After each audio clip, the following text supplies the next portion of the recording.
Hey everybody! So, oh my gosh, time has really gotten away from me, and so I totally missed recording anything last week, and so I'm once again trying something different. I am super busy again this week, and so I thought, okay, maybe on my way home from picking up groceries, I can do a quick record, because really all it is setting it up and you're going to listen to me talk. But I really wanted to get this recorded because it's talking about a hobby versus a business. And I just don't really think that there are people out there that realize what the difference is. And honestly, guys, I wouldn't have known the difference either without getting into business. So,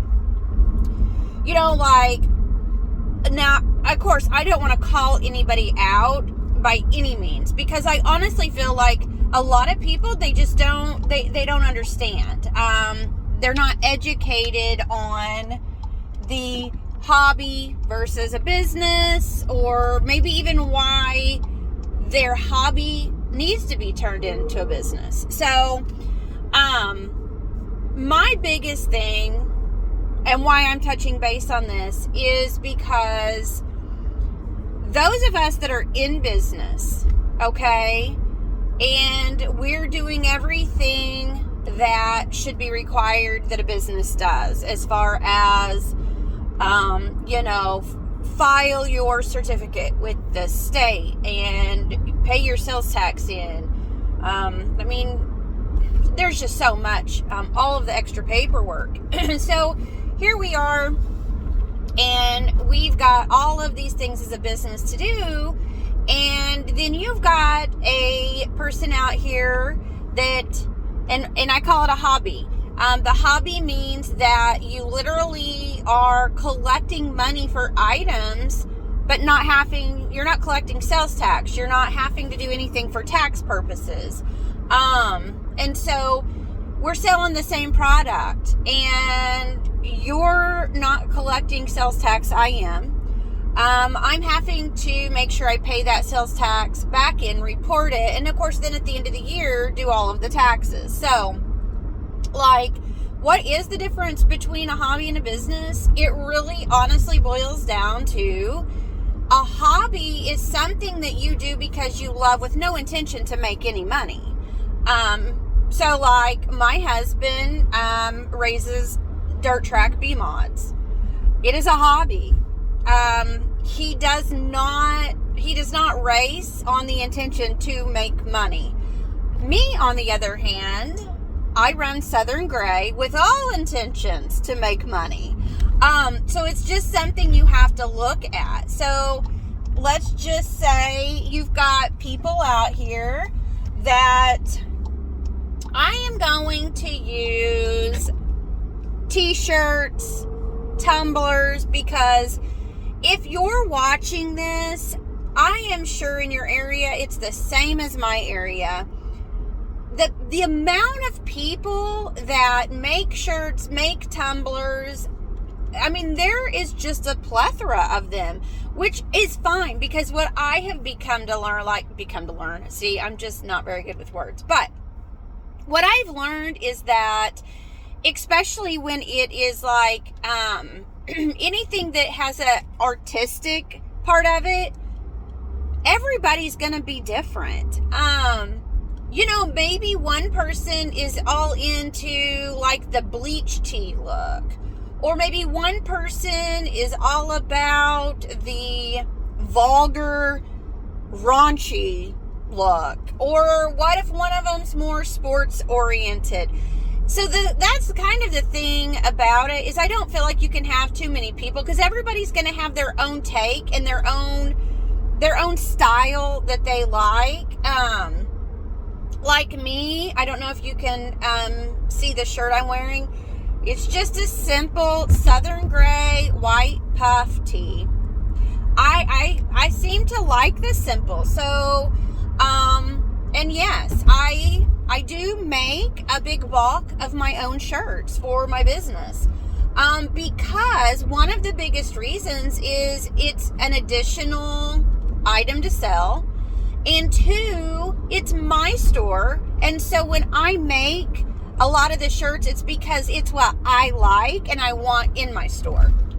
Now here's the frustrating part. You've got people out there that are making shirts and tumblers, and nothing, like I said, I'm not trying to throw them under the bus. I think it's just simply they're not educated on maybe, the rules, really the options of going ahead and pushing that to the next level and creating a business. Now I'm hoping my phone doesn't fall when I take corners, but anyways, so let's just say, so in my store, I have my shirts that I custom make. Then you've got a couple other businesses that do the custom apparel, the custom tumblers, and we're all businesses. Then you have the few out there that are doing it and maybe selling it through a Facebook page or a group, or even I've seen people even just set up at these vendor fairs, and they're selling their product, but they're not collecting any sales tax. And I understand if you're not making but $200 a year, okay. But some of them are making the required amount to turn into taxes. And so honestly, right then and there, you need to form you a business. And people, I don't think, realize that us businesses, okay, so like especially in a small town, all of us that collect sales tax, a portion of that will stay in our community. So I know it's a little extra work, and I think that that's the point that, to me, that's the frustrating part, is these people that are not businesses and they're just doing the hobby, they may be making more money on their shirt sales than I am, but they're not collecting any sales tax. They're not turning it in on their taxes. So yeah, life's not fair. I get it, but it's also not right. It's not right. I'm sorry. But so these people that aren't running their business, their hobby as a business, and they have all intentions on making money, to me also another huge part is, where are they getting their blanks? Because I know, because I'm a business and I have wholesale accounts, that I get a wholesale discount, and of course then I don't get charged sales tax because in return I collect sales tax on the item. So my thing is do they not realize all of the perks of being a business, that you can possibly make more money if you buy your shirts wholesale versus full price? Or are they just going out and buying cheap shirts? I don't know. But to me, there is so many perks about turning your hobby into a business. If your intentions are to run something to make money, then you need to form a business. And I know that a lot of people are probably scared, like don't know where to start. I was too. Of course, I did have just a little tiny bit of a background. But guys, I had to Google a lot of stuff, and I still to this day. I mean, it's almost been 2 years. I'm almost in that 2-year period. I am still learning. And the whole thing about kind of getting myself out there, and even starting this YouTube channel, my podcast, kind of really branching out my social media, is to make awareness and to educate people and maybe help them take their hobby into a business. Or maybe it's somebody that has said, I've always wanted to do this. And maybe just, reaching out to me or following my videos, maybe it's just, it'll give them the little oomph that they need to take the chance. So, like I said, my biggest thing is I think people need to realize that if you're doing something and you're not a registered business and you have all intentions on making money, it's not that I don't want to support you by any means, but I'd much rather support somebody that's doing it the correct way. And if you're watching this and you're like, well, how do I know? Google it, check it out. I don't know, email me. I would be happy to, explain a few things that I have learned. To me, I think people need to look at all of the beneficial factors of becoming a business than not. And like I said, those of us that run a business and then we see people popping up here trying to pass their hobbies off, it's not fair. And once you do that, once you take your hobby and you're going to turn it into a business, you're going to totally get it, because there's so much more work that will have to be done within a business than there is in a hobby. And I guess that's why people do it, is because they don't want to put the work into it. Maybe they're not educated, but I really, really think it's very crucial and important. And another reason is, and I'll tell you, I was watching something the other day, and that's what this guy literally, he was doing paintings, and of course it was a hobby of his. So he was going and he was doing these paintings and just as a hobby. Well, he was putting them on his social media. Well, then it got to the point where people were asking to purchase them. So he was selling them here and there. Well, like he said, he learned, because all of a sudden his paintings were going crazy. People were messaging him, when are you going to have more paintings available? And he said, if I would have thought about it before, I could have set this up as a business at the beginning. So now his hobby has exploded, and now it's even harder for him, and he had a whole lot more work to form his business because he was so busy. So I mean, that's another plus of kind of starting the business first off. Because if your hobby, maybe you don't have intentions to make money, but it does take off and you start making money, at least if you've already started your business. The worst case scenario is you start your business and realize it isn't a business. It's not going to work, and you just dissolve it. You just close out your business, and no harm. It's no big deal. Sometimes it's complete trial and error. I mean, that's how you learn. I also feel like you learn from your mistakes, and I've said many times before, I don't know how many mistakes it's going to take me to learn. I still occasionally make pretty much same mistake. I mean, it's crazy. One of these days I'll learn, and I just hope it's not the hard way that I have to learn. But anyways, so that's kind of what I wanted to touch base on. And I plan to try to work a little bit more on, starting your own business. I really, really want to. And in this one, I will, in the description, I will drop one of the links to me, which is a great podcast to listen to. If you're thinking about starting a business, you're in business, and honestly,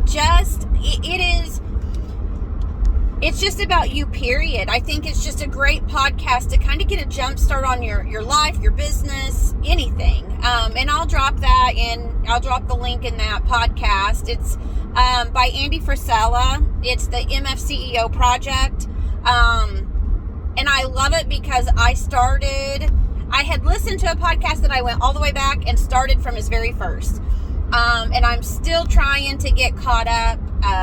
But to me, it's an awesome podcast. And it's done so much for me that I want to share it with others as well, because that's where I've got a lot of my information at.